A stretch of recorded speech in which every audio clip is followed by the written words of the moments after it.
My wife ran off with a fake real estate CEO and called him her soulmate, so I let her chase her dream, until truth turned her world inside out 48 hours. I, a 31-year-old male, came home early from a livestock auction in Denver in mid-October. The event was supposed to run through the weekend, but prices were trash, and barely any quality stock was moving. I decided to bail early Thursday afternoon, thinking I'd surprise my wife, Vicky, a 29-year-old female, with dinner at this fancy steakhouse she'd been dropping hints about for months.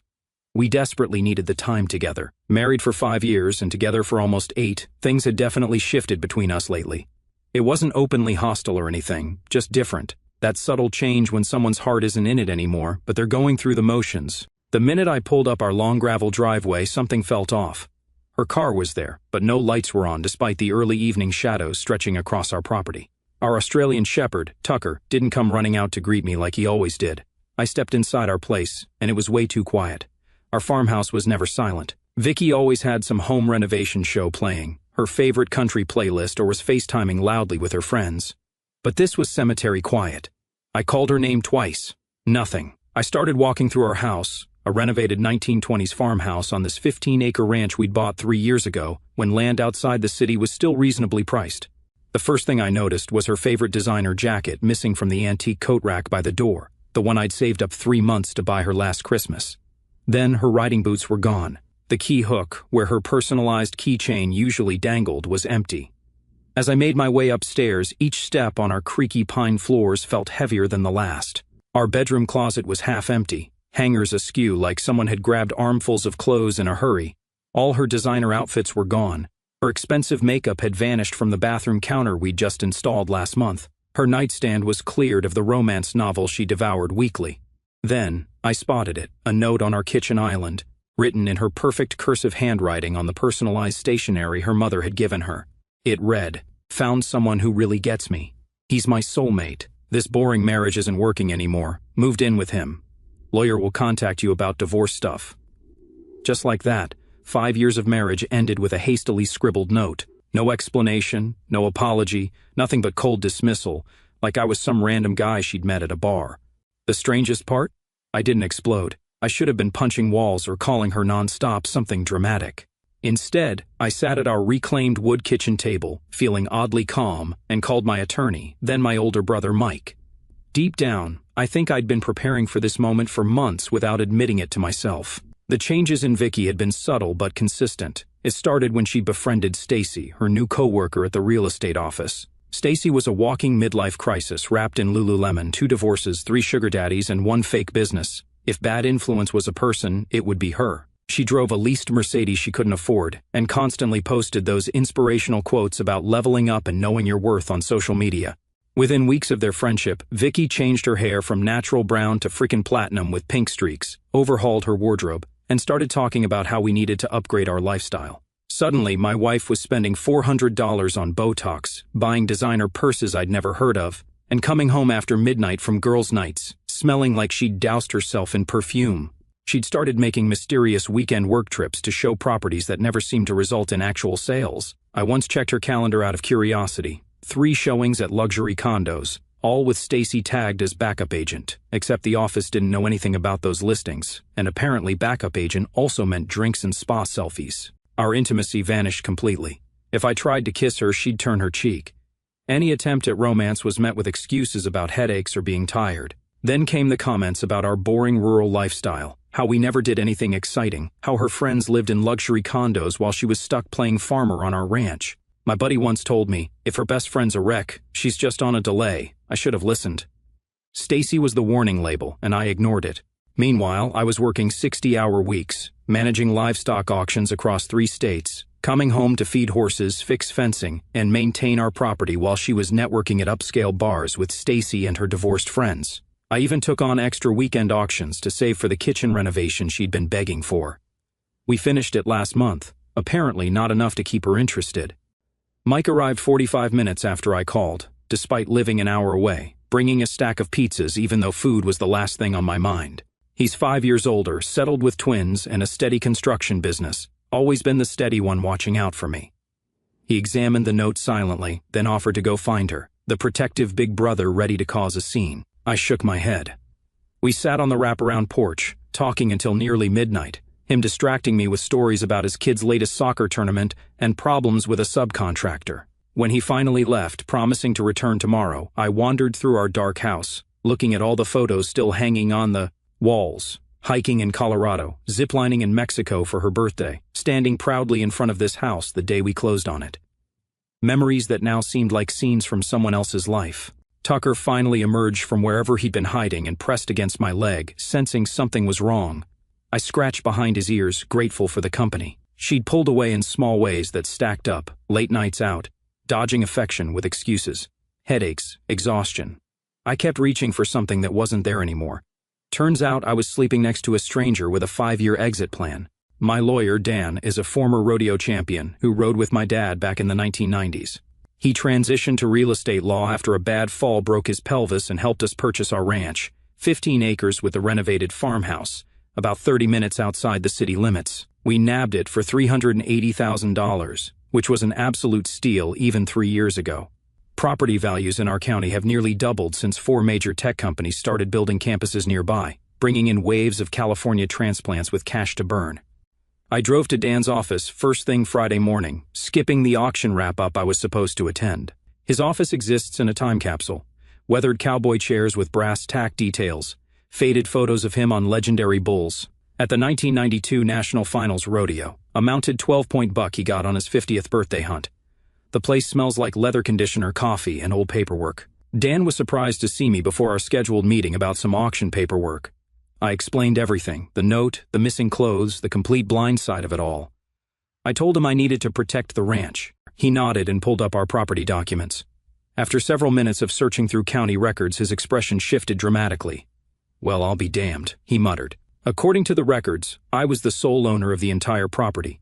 Vicky's name wasn't on the deed at all, not as co-owner, not even on a rider. I couldn't believe it. We'd bought it together and used money from both our accounts for the down payment. We'd pulled our savings, $42,000 from me, $28,000 from her, for the 20% down to avoid PMI. Dan checked 3 separate databases, pulling up digital copies of the final documents. Everything was in my name only, the deed, the mortgage, the mineral rights, everything. My signature was the only one that appeared on any binding document. It made no sense until Dan pointed out that, as a real estate agent, Vicky would have known exactly what she was doing. She guided the paperwork exactly where she wanted it to go. The question was why she deliberately kept her name off a valuable asset. But that wasn't all Dan found. She owned another property in her name only, a lakefront cabin purchased approximately 2 years ago for $175,000. My stomach dropped. 2 years ago, we were in the middle of renovating our master bathroom and upgrading the horse stables. We'd been eating microwaved food for weeks to save on materials. Where had she gotten that kind of money? And how had she hidden an entire property purchase? According to the records, she paid $125,000 in cash with a $50,000 mortgage, purchased through an LLC first, then transferred to her personal ownership 6 months later. The more Dan dug, the darker the picture became. He found a pattern of systematic transfers from our joint checking account to her personal savings over the past 30 months, never large enough to trigger my attention. $200 one week, $350 another, $500 around tax refund time, but totaling approximately $22,300 over time. My livestock commission earnings were funding her secret escape plan. Dan removed his glasses and fixed me with a direct look. He'd handled nearly 500 divorces over his career. This wasn't impulsive behavior. These records showed someone methodically planning an exit strategy for years. The separate property, the hidden transfers, keeping her name off our assets. This was calculated. Vicky always handled our finances. She said I was too disorganized. I didn't think much of it until Dan found consistent transfers from our joint account into hers over 30 months, just a few hundred at a time, barely noticeable. Add that to a lakefront cabin she'd bought under an LLC and later transferred into her name, and it was clear she'd been building her escape fund for years. "What do we do now?" I asked, feeling simultaneously like the world's biggest fool, and strangely relieved to understand what had been happening. "Actually, nothing," Dan said with a small, knowing smile. "We wait. She'll contact you as soon as she consults a lawyer and realizes the ranch is solely in your name. If my guess is right, she's been operating under the assumption you'll have to sell and split the proceeds." Exactly 48 hours after discovering the note, my phone exploded with activity, calls, texts, voicemails, all from Vicky, starting precisely at 10:15 Sunday morning. I was out in the east pasture, fixing a section of fence that Tucker had discovered was loose enough to squeeze through, when they started flooding in, one notification after another, each message more urgent than the last. The first voicemail was all business, the same tone she used when calling potential buyers about property listings. She needed to discuss the ranch immediately. By the second voicemail, irritation was seeping through about why I wasn't answering. The third had desperation. We needed to move quickly on selling the ranch before the winter market slowdown. The fourth accused me of being childish for ignoring her. By the sixth call, her composure had completely dissolved into pleading like adults. The irony of that request from someone who ended a 5-year marriage with a hastily scribbled note wasn't lost on me. I forwarded each message to Dan without responding. He texted back immediately. Perfect strategy. Continue radio silence. She's just realizing she miscalculated badly. Around 6:30 that evening, Jack Wilcox, Vicky's father, called. Unlike my strained relationship with her mother, who always hinted I wasn't quite successful enough for her daughter, Jack and I had genuinely bonded. A retired mechanical engineer, he taught me everything I knew about restoring vintage engines. We'd spent countless weekends in his immaculate garage, working on his prized 1967 Chevy C10, while Vicky and her mother went shopping at the upscale outdoor mall. He started the call clearly agitated, saying Vicky was having a complete meltdown, claiming I'd locked her out of her own home and wouldn't discuss settlement terms. I took a deep breath and methodically explained everything, coming home early, finding the empty closets, the cold note, discovering the hidden lakeside cabin she'd purchased without my knowledge, the systematic draining of our joint account over years. There was complete silence on his end as I laid out the facts. When he finally responded, his voice was heavy with disappointment. Apparently, she'd told her parents they'd been having problems for months and mutually decided to separate. She said I'd become verbally abusive when she brought up dividing assets fairly. They'd been letting her stay in their guest room because she claimed I'd threatened to change the locks if she came back. That manipulation made my blood boil, but I kept my tone even. None of that was remotely true. The note I found was the only communication we'd had. I explained the truth. She left me with a note and no explanation, and the property wasn't even in her name. Unlike Vicky, Jack was a man of his word. He called back 3 hours later. He'd spoken with her directly and showed her the text with a photo of her note. She finally admitted what really happened. Jack and his wife didn't support how she handled this. This wasn't how we raised her, were their words. He exhaled heavily and explained she'd always had her mother's approach to finances, secretive, always maintaining separate accounts, keeping options open. He should have warned me years ago when he saw her insisting on separate bank accounts even after marriage. His wife had pulled similar stunts early in their marriage until he discovered her secret credit cards and threatened divorce if it continued. The parallel explained so much about Vicky's behavior. She'd learned financial deception at home. When Jack asked about my plans going forward, I told him honestly, I was still figuring that out, but I definitely wasn't selling the ranch. This place was supposed to be our forever home, and I still wanted that for myself. Don't blame you one bit, Jack replied. Between us, he thought I was getting the better end of this deal. That new fellow she'd taken up with, Jason something, had come by to pick her up yesterday. He drove some leased European sports car he probably couldn't afford, and wore more jewelry than Jack's wife. His old man's intuition said this guy wasn't in it for the long haul. After we hung up, curiosity got me checking social media, something I normally avoided. Stacy's Instagram was filled with thinly veiled references to the situation, photos of her and Vicky at expensive restaurants with captions like upgrading her life, and men never know what they had until it's gone. The audacity was stunning, coming from a 38-year-old woman who'd burned through 2 marriages and was rumored to be dating her married boss. Comments from their circle ranged from preach, girl, to his loss, to living your best life now. I wondered if any of them knew the real story or if they were all operating on Vicky's victim narrative. I disabled all my social accounts that night and sat on the porch swing with Tucker. He'd been unusually clingy since Vicky left, despite her constantly complaining about his shedding and banishing him to the mudroom whenever her sophisticated friends visited. Dogs have better instincts about people than we give them credit for, yet they love unconditionally anyway. He rested his head on my knee and gazed up with those loyal brown eyes. At least someone in this house had genuine emotions. 3 weeks after finding the note, I was rebuilding the fence in the south pasture when Vicky's car came flying up the driveway, kicking up gravel and dust. She'd finally figured out that the ranch wasn't in her name. I didn't even put down my tools, just kept hammering posts while she stormed across the field toward me. She looked different. Blonde hair freshly highlighted, designer jeans tucked into expensive boots that had definitely never seen actual farm work, chunky jewelry that probably cost more than our monthly mortgage. She was playing the part of the sophisticated city girl who'd outgrown her country husband. "We need to talk about the ranch," she demanded, not even bothering with hello. I just kept working. "Did you hear me? I said we need to discuss selling this place. My lawyer says we need to list immediately." I finally looked up. "Nothing to discuss. It's not for sale." Her perfectly made-up face twisted in confusion. "What do you mean it's not for sale? We have to divide our assets." I didn't respond, just pulled another fence post from my truck bed. "Ryan, stop being difficult. We both know we need to sell and split the money. I've already talked to my broker about listing it." I stayed silent for another minute while she got increasingly nervous. Finally, I said, "You should probably check the property records before making plans." Her eyes narrowed. "What are you talking about? The ranch isn't in your name." "Never was. You made sure of that when we bought it." The confusion on her face was almost comical. "That's not possible. We bought it together." I shrugged. "Deed says different. So does the mortgage. Check for yourself." Her face went through a series of expressions: disbelief, confusion, then dawning horror as she realized I was telling the truth. "But we both paid for the down payment."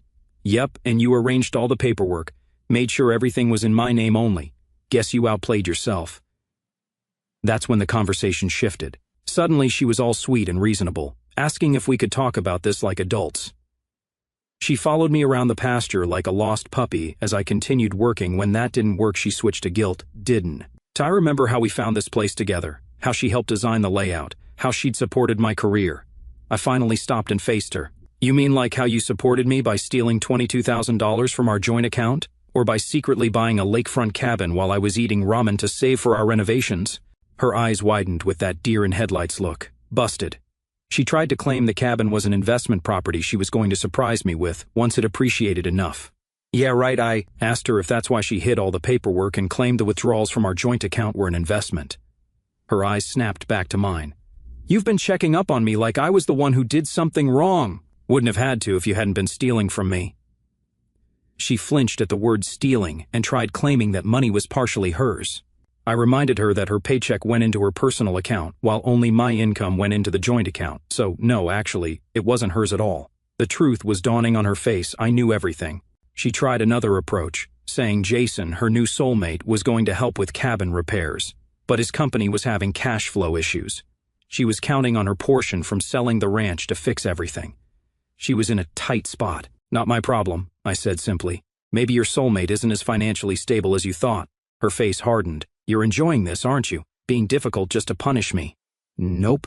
Just following the legal documents you arranged. Funny how that worked out."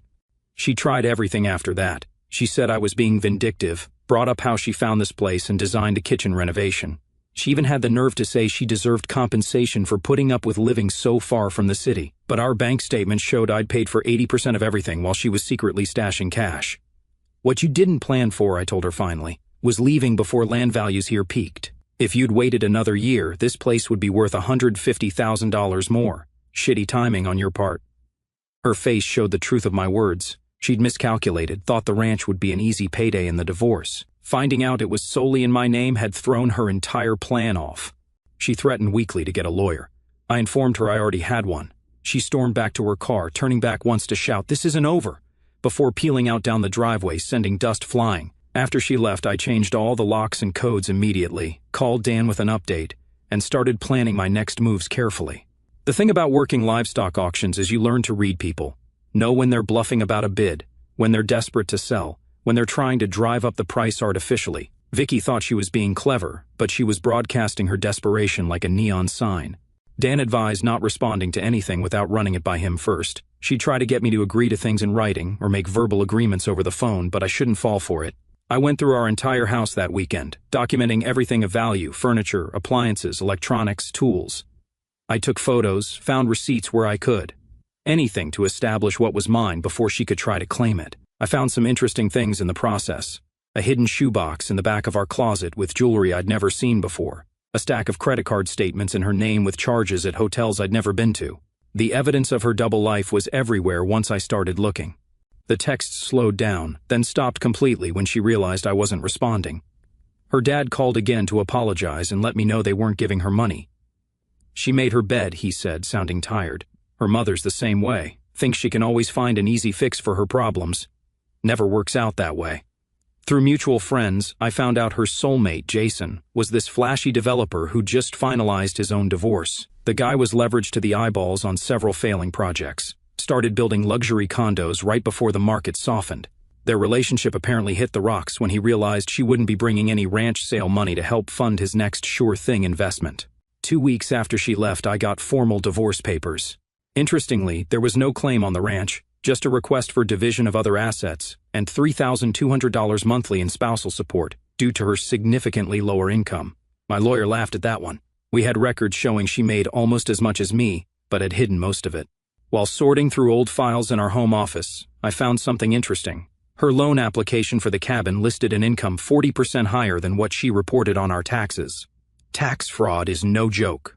I kept that info in my back pocket, just in case. Dan suggested we use it as leverage if needed, but otherwise hold off. Sometimes the best revenge is just letting someone self-destruct, he said. From what you're telling me, she and this developer boyfriend are headed that way with or without your help. Instead of fighting over small stuff, I agreed to let her have the furniture she wanted, and even our newer SUV. Dan thought I was being too generous, but I was playing the long game. I wanted the divorce finalized quickly with minimal drama. Fighting over couches and cars would just drag things out. My brother, Mike, wasn't convinced when I told him my strategy. He felt like I was letting her win. I explained I was keeping what mattered, the ranch, my retirement accounts, my tools and equipment. She could have the IKEA furniture and the car with 60,000 miles on it. I'd come out ahead in the end. I kept working, kept taking care of the ranch, kept my head down. I let her think I was just rolling over on the small stuff because I was hurt or trying to take the high road. Meanwhile, I was documenting everything I found about her financial situation, the hidden income, the tax discrepancies, the money she'd siphoned from our joint account. During this time, I also learned more about Jason through industry connections. His company had overextended on 3 different developments. Banks were calling in loans. Contractors were filing liens for unpaid work.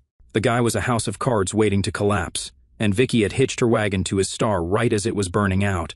I also knew from her social media that things between them were rocky. She'd stopped posting those living my best life photos, and Stacy's comments had changed from "you deserve happiness, babe," to vague, supportive stuff like "hang in there, better days ahead." The fantasy was crumbling faster than she'd expected. 4 months later, the divorce was nearly final. I kept the ranch and started making changes. I converted her home office into a workshop where I could restore vintage motorcycle parts. My side business was finally taking off now that I had time to focus on it. The ranch was starting to feel like mine again. I repainted the living room a dark green that she'd always hated, bought a leather couch to replace the uncomfortable modern one she'd insisted on, and let Tucker sleep on the bed. Small changes that made the place feel less like a museum and more like a home. My brother kept trying to set me up with his wife's friends, but I wasn't ready. Instead, I focused on my job as the regional livestock auction manager, rebuilding my savings and reconnecting with buddies I'd neglected during my marriage. I joined this local classic vehicle restoration club that got me out of the house on weekends. I ran into Stacy at the grocery store about 5 months after Vicky left. She looked surprised to see me, then uncomfortable. I casually asked how Vicky was doing, like I was inquiring about any old acquaintance. Stacy lied badly, saying she was good, really good, loving her new life. I smiled in a way that made her squirm and asked how Jason's development company was doing, mentioning the issues with his River Heights project. Her eyes widened slightly. "I wouldn't know about that. No? Just figured since you guys all hang out together you'd have heard. Those contractors filing liens for unpaid work, the bank threatening to foreclose, messy stuff." She mumbled something about being late for an appointment and practically ran to the checkout. I knew the information would get back to Vicky within the hour. Let her wonder how much I knew. I also knew from checking public records that the cabin she'd bought had serious structural issues. The property tax assessment had been reduced by 30% due to significant foundation defects requiring major repairs. Estimates for fixing that kind of damage usually start around $60,000, money she definitely didn't have if she was asking for spousal support. Her dad called occasionally to check in on me. We still had that connection through our shared love of classic trucks. During one of these calls, he mentioned that Vicky had asked to move back home temporarily, but her mother had refused. Margaret said she'd made her choice, and it would just enable her if they let her come running home every time life got hard. 8 months after she left, everything fell into place better than I could have planned. Jason's development company filed for bankruptcy protection. The news was all over the local business journal. The cabin she'd bought had been officially condemned by the county due to the foundation issues. making it essentially worthless. And, most beautiful of all, the IRS sent her a notice of audit for the past 3 years. Funny how anonymous tips work sometimes. I was at the grocery store picking up stuff for the week when I literally ran into her, coming around the end of an aisle. Her cart hit mine with a metallic clang. She looked rough, not as put together as usual, nothing like the polished woman who'd shown up at the ranch months ago. After awkward greetings, she asked if we could talk somewhere. Against my better judgment, I agreed. We ended up sitting in my truck in the parking lot, her fidgeting with the strap of her purse. "I've made some bad decisions," she admitted, voice shaking. "No shit," I replied calmly. She broke down then, telling me everything. How Jason had convinced her to invest $30,000 in his latest project, money she'd partly gotten from selling. Jewelry I'd bought her over the years. How the cabin was essentially worthless now. How the IRS was breathing down her neck for discrepancies in her reported income. "I don't know what to do, Ryan. I'm drowning here." Tears were smudging her mascara. I just sat there, letting the silence fill the cab of my truck. Part of me felt satisfaction seeing her like this, karma coming full circle. But another part, the part that had loved her for 8 years, felt hollow. This wasn't a victory, just a sad ending to what I'd thought was a good story. Finally, she whispered, asking if I could help her. Maybe let her move into the guest room at the ranch for a few weeks until she got back on her feet. "Interesting," I said. "So you leave me with a note, try to take half my property, and now you want my help?" She claimed she was desperate. Her parents wouldn't even talk to her anymore.